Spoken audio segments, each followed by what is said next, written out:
Robert Shedlog, Sunday, the 10th of May, 2020. Hello, I'm Robert, and welcome to my shed. So, this week is all about trees for woodworkers. I did a talk on trees and where wood came from. Previously, it started like this. Timber! But the journey of a tree starts with a seed. Lots of different types of seeds, some are light and some are heavy. And basically, this points to one of two main survival strategies for the tree. Some trees like to grow in copses and woods and forests, basically surrounded by other trees. These trees tend to have very heavy seeds. This tends to stop the seed being eaten quite so much. Remember, seeds contain all the packed nutrients and minerals and everything and energy needed for a sapling to grow to a point where it can put out roots and leaves. So they're a really great source of energy and some nutrients as well for herbivores. So a lot of seeds do get eaten. By not going very far, the seed can be much tighter and tougher. I'm thinking in terms of acorns and things, acorns are in fact poisonous. They contain arsenic, very small quantities, but enough to deter most creatures from eating them. These small seeds tend to mean that they don't fall as far, whereas the very light seeds get picked up on the wind and fly off, maybe get in the coat of a deer or a sheep or something and be taken away from quite a long distance. So these lighter seeds tend to be trees that grow well on their own. The advantage to being a copse is that you have a lot of other trees around you, but that's not good when you're a small seedling, because when you're a small seedling, you need to grow up. And if there's other trees around you, that means you need to grow up much faster to reach the light. That's why you get things like pines, for instance, which will grow really, really tall really quickly. So, got my chalk. So, I've got lots of seeds. Most of them won't make it. Of the ones that land on the ground, most will be landing in dark places where they can't germinate, places where there's no soil and no nutrients for the seeds to root. But eventually you have a seed. The seed puts out a little taproot. That's enough for it to start getting nutrients and so on, and it puts out a little shoot. And that's enough for it to start getting its first leaves. And leaves are essential. These are the engine of the tree. Engine. Well, a tree isn't a machine. It's a living thing, so engine is probably the wrong word. Some people say leaves are the lungs of a tree because they take in carbon dioxide and they give out oxygen, much like human lungs do, or animal lungs do, but in reverse. It's more accurate, though, to say that the leaves are the heart of the tree. They literally pump the sap up from the leaves and they pump other nutrients down into the tree. So once you've got even one leaf, you'll start getting sap rising up and other nutrients rising down initially and then up as well to start the tree building process. That takes all, and the entire tree, even if it's just a little seedling, needs to have nutrients throughout all of it in order to grow. So, where should we start with the trees? But there's three main things to look at: the leaves, the trunk, and the roots. I'm just going to do a quick aside on branches, because one of the most distinctive features of trees is that you have a trunk. Right? This trunk will grow branches. You have a primary branch at the top, which is where new vertical growth happens. Top branches can branch out multiple times. Obviously not a very good diagram here, it's more like a lightning bolt. It should be three-dimensional. And these branches are where your knots come from in the wood. What they allow the tree to do is allow it to get the leaves over a much wider area using a minimum of supporting material. It's an efficient way of collecting a lot more light, doing a lot more photosynthesis, also collecting a lot more carbon dioxide, and therefore driving much more sap, pumping much more sap up from the roots and down, and nutrients down through the rest of the tree. That's where branches come from, and branches are there for a very important point. Now, some trees grow really, really quickly and really tall and don't branch very often. And these trees tend to fetch a much higher price because this bit of a tree is much stronger than this bit. Branches you want to minimize. The tree wants to minimize branches. We as woodworkers want to minimize branches unless we want decorative grain. So if you look at something like a walnut tree, virtually all of a walnut tree is a weird graining, but that's not actually branching, that's something called a canker.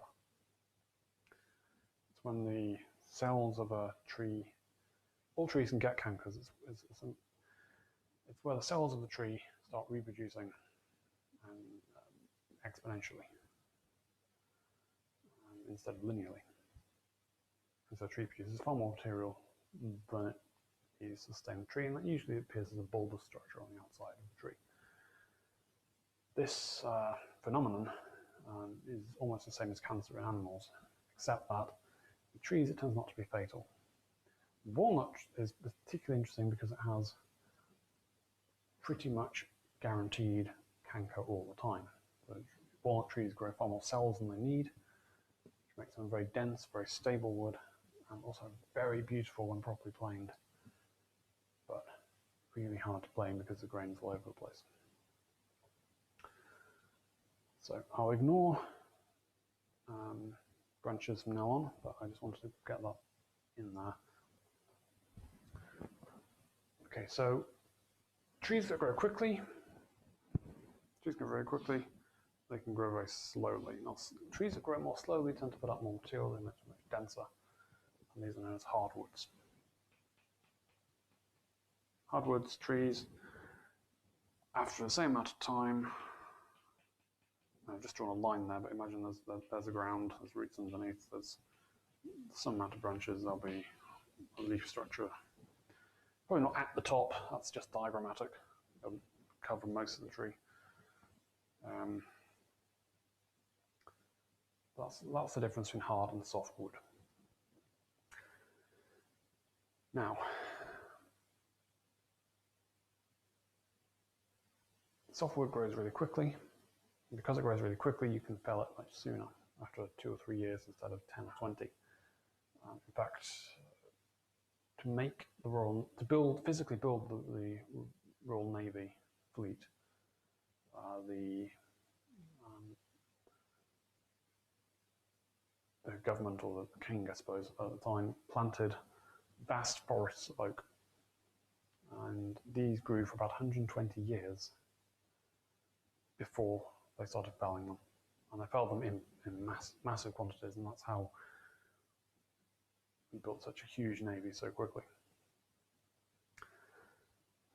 It's never been repeated as far as I know, but we are looking at in terms of mass plantations again. Probably not of oak, though, probably things that grow quickly. Because, now that's the point. One of the things you want from trees is to absorb carbon dioxide. That's one reason we plant trees now. When the tree is growing from a sapling, for a seedling to a sapling, is when the tree pulls most carbon out of the air. That's when it does it at the fastest rate. So there is an argument to say that what we actually want to be planting is seedlings or small saplings of softwood, in order to get all the carbon out of the air as fast as possible. So we're probably going to see a lot more softwood available in the coming decades. That's my prediction. But I might be wrong, something else might happen. So when the seedling grows, it starts growing at the roots. The roots have the most important job, other than the leaves, and that's to find nutrients. If a tree cannot find enough nutrients, it won't make it. Even if it can still be eaten. So it wants to get out of this state as quickly as possible.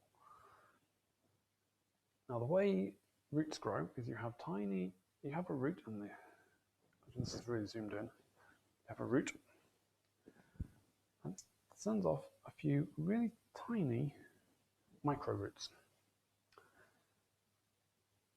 Most of these micro roots grow, they're no more than a day or so. They're really small, really tiny, microscopic things. And some of these micro roots will find some kind of nutrient in the soil. And the ones that do, those nutrients will be picked up by the biochemistry of the root. I'm not going to go into details of biochemistry. There's an awful lot of it out there. It's very well understood. If you want to look into it, Google it, please. It's absolutely fascinating. But I don't have time here to do the whole thing. So I'm just going to say that little root will pick up some nutrients, and that means that going through this sap going up, because sap is water plus nutrients. That's all sap is, it's nutrients in water, bound by the various chemicals in the root, and that will start to make this root thicker, and then this root will send out the micro roots, having eaten up all these nutrients here. And so the roots grow like that. Now, some trees have tricks up their sleeves. Some roots have symbiotic relationships with microbes or even fungi. Help them break down the soil into things the tree can more readily absorb. Again, the biochemistry is absolutely fascinating. I don't want to go into this too much because the thing about roots is we tend to leave them alone, tend to ignore them. The only part of the tree you might use, the only part of the tree root system you might use in woodworking are the buttress roots. Now, not all trees have buttress roots. If you think of a mighty oak tree, you've got this huge amount of breadth of the base of the tree that you've got to climb onto to get to the tree trunk itself. Those are buttress roots. They tend to be more solid on the windward side, so it stops the tree mechanically from falling over. It might also help with water retention. And the thing about buttress roots, though, is that it's not just one category tree that has them and another category that doesn't. It seems to be something that's turns on and off throughout the evolution of trees, depending on the environment that the tree species most often finds itself in. So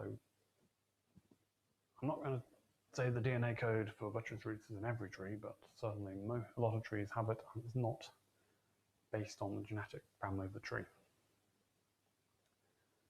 A lot of things to do with trees are environmental, rather than based on annual cycles or anything like that. So that's roots. Roots are important because they secure the bottom of the tree. They tend not to go very far underground. They tend to go into out to a wide area. And that produces a lot of stability. So you have a tree trunk, a wide area underneath it. That wide area is covered in soil as well.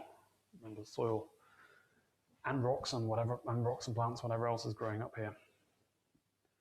And that all provides weight on top of the roots, which helps keep the roots down, and that any force trying to move the tree up here, that's going to have to move a wide area of roots up or down for it to damage the tree. And not having that weight on there stabilizes it. That is an interesting design because I've never seen posts made like that. But that's how trees work. If you're ever thinking of making posts, I suppose that's what they use in building foundations. You have a concrete layer and you stick vertical posts into it. It's the same principle. But yes, width is more important than depth, provided you get underneath that top layer of heavy soil, rock, whatever else is there.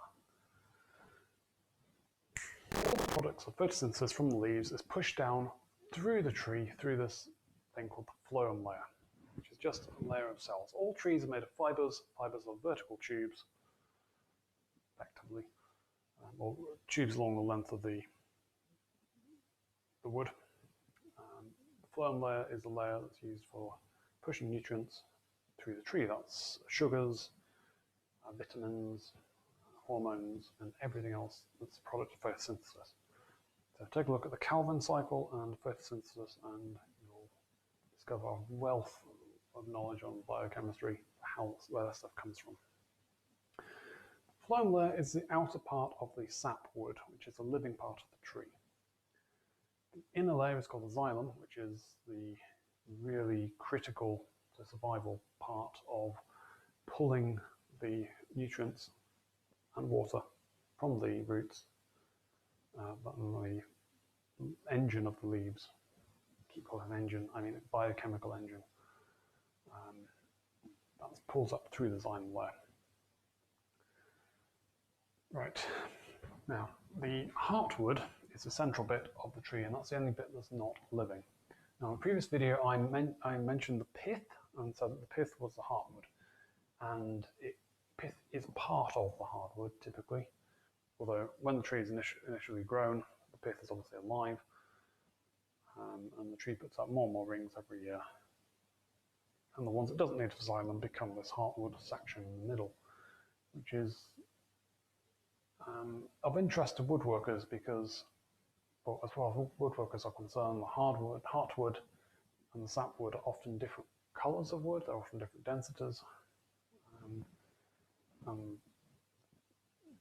They may dry out at different rates as well, although they'll start at the same moisture content, because heartwood still contains water, even though it's not alive. That's a survival mechanism. So if the tree has a very dry spell, all wood dries from the outside in, so the sapwood will dry out first, but the inner xylem layer will still have water as long as there's water in the heartwood.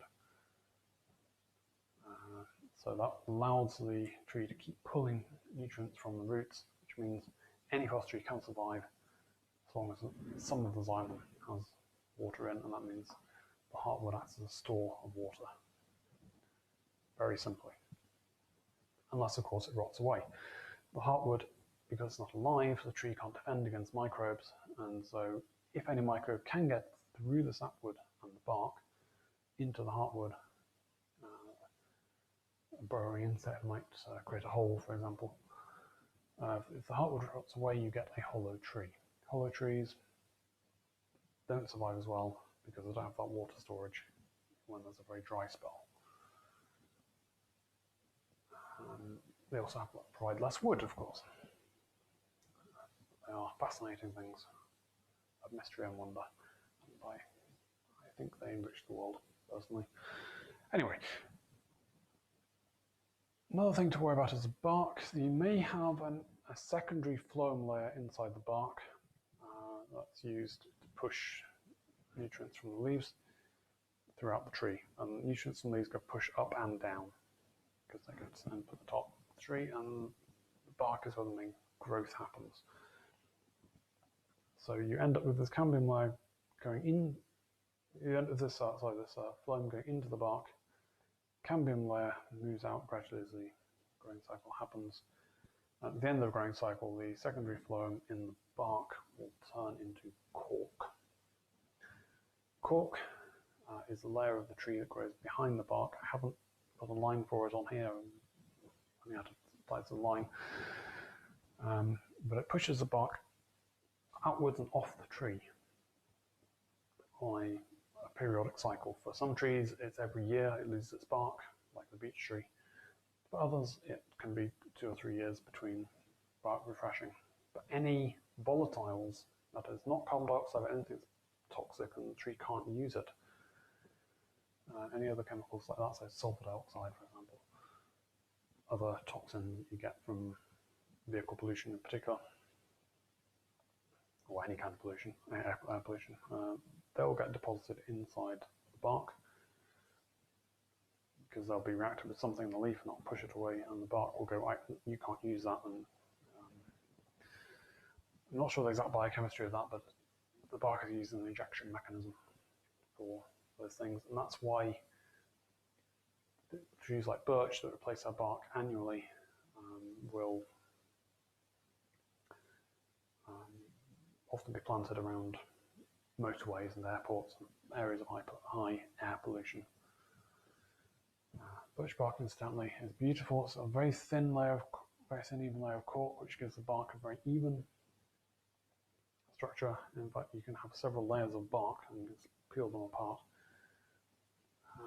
It's great for toxins, as I said. You can use it to start a fire because it burns even when it's kind of straight off the tree, which not all bark does.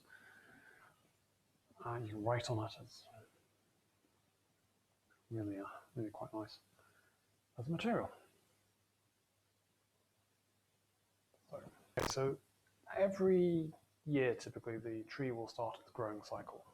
And that starts. It's not actually an annual cycle. It doesn't depend on the position of the Earth around the Sun. It depends on the environmental conditions. Sorry. Trees don't care where the Earth is around the Sun. What they care about is the environmental conditions of the heat, the light, nutrients in the soil, and so on. And typically, around the start of spring in most places, the conditions will be right to start the growth cycle, which will last for a few months. Now, with some trees, the growth cycle actually happens entirely in the spring in most places. So we don't talk about spring wood and summer wood anymore, it's all early wood and late wood. So the early wood is this broader section here. In a good year, the tree will put down a lot of material. In a bad year, it will put down a very small amount of material. And we'll look at that in a minute. At the end of the growing season, regardless of how much material is around, it will start to put down a very dense package of wood. That means most of the time, the tree has a dense section on the outside. Don't know why that's particularly so important, but that's how it works. And as the growing season goes on, the cambium layer moves outwards. So phloem, in a phloem wood becomes xylem wood, and the xylem wood becomes heartwood. And as I said, if there is a secondary phloem layer, that will eventually become cork. And so you can tell how many growth cycles a tree has had by position of the lines, although that doesn't tell you how many years the tree has been growing for, as I previously said. Particularly for equatorial trees, this tends to be less good indicator. Another problem you get, you'll notice there's a lot more lines on this side than this side. That's not a mistake. Sometimes a tree will do a false growth cycle. So part of the tree will start a growth cycle, the rest of it won't, and you end up with discontinuous rings. You can also get very thick rings, very thin rings. I've got a list here somewhere. You can get reaction wood where a tree grows really densely regardless of the environmental cycle just because it's knocked against a tree and damaged it.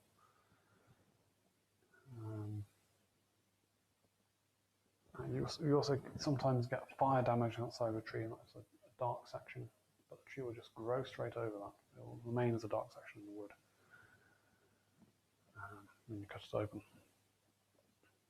Which looks a bit like a ring, but it's darker.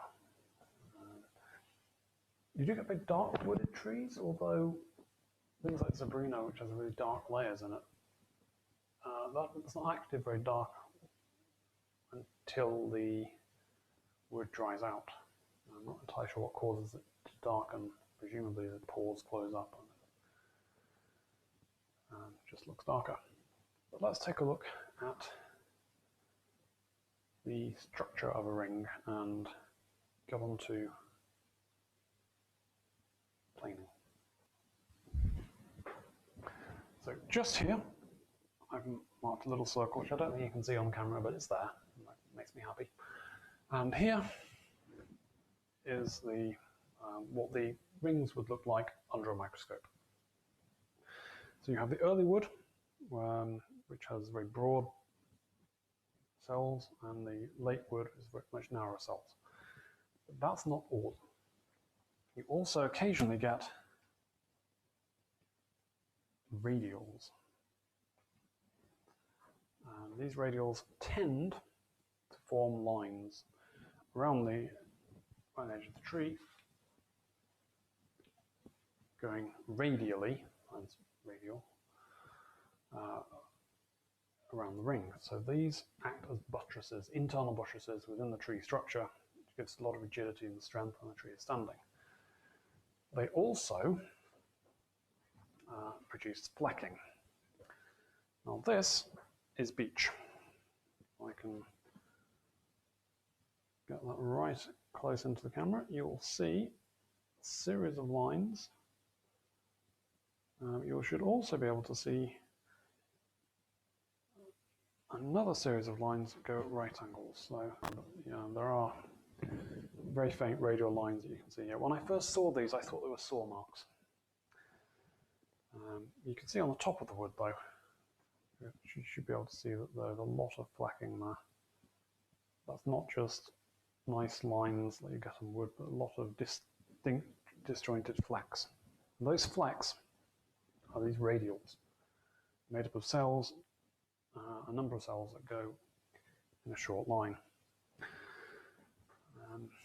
So, I guess I'm going to draw what I can see, just to make it a bit more visible. Because I looked at the monitor, I couldn't really see any of it. You've got this grain of the wood, and these are the growth rings. Then much fainter, there are a number of lines like this. And these are your radials. They're not very even, and they don't go in straight lines. They do form up that sort of pattern. There's a lot of fainter. It's very hard to draw things fainter with chalk. I don't have a grey chalk, for instance.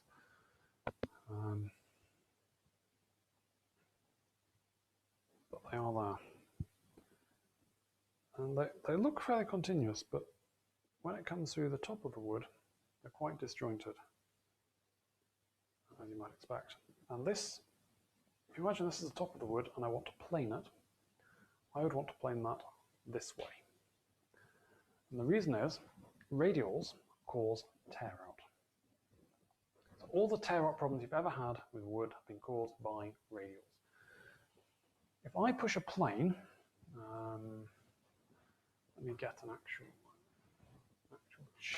okay, I've got a chisel here. Imagine this chisel is a plane. You can chisel plane with a chisel, it's just the same thing. It's just this isn't in a jig. So if I push it this way, I would hit that radial, and that radial will be pulled up. And that whole strand, a bit will break off. And it's attached to the wood next to it, so I'd have a big break around up this area here, causing tear out.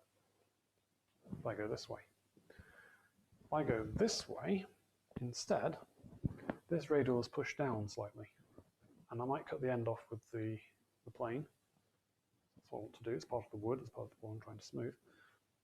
But I'll be pushing it down, and it will be resisted by the wood beneath it, so it won't move down. And the plane will just glide over. And that's why you can plane in that direction, or that direction, but that way gets your tear out. If I was playing this end, it would matter a lot less, so I would want to go that way. If I went this way, this piece could tear out just here. But it would be less likely to because the angle is a lot shallower. And obviously, because it's so uneven, this I'd have great difficulty planing it if I wanted to take this piece off. I had a great difficulty playing this because I had to plane this half this way and this part this way to avoid tear out completely. Another thing you can do to reduce the risk of tear out is to plane at a shallower angle. So a low angle plane will help you because it tends to pull up less on the radials, which means there's less chance of tear out. that's what I spent my week working on, figuring that out. But yes, even though you think trees are always described like this in terms of nice circular rings, they're not. They've got radials. That's what causes directional grain. That's what means you have to play in one direction, not the other. And that is why beech, which has an awful lot of radials, tears out so quickly and easily. So I think that covers everything that I said I would cover in this week's episode.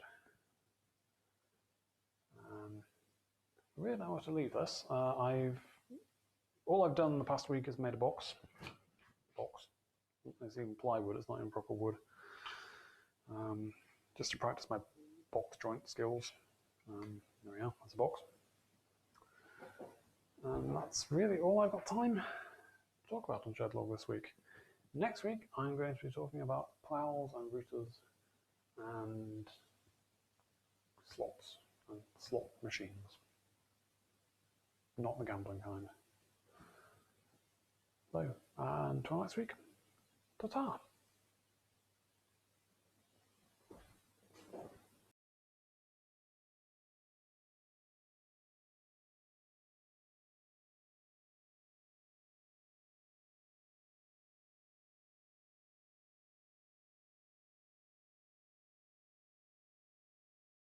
Yeah, I'm just never going to get through all this in one take, so I'm just going to have a lot of cutscenes. Sorry. Hello, I'm Robert, and welcome to my shop. Shed.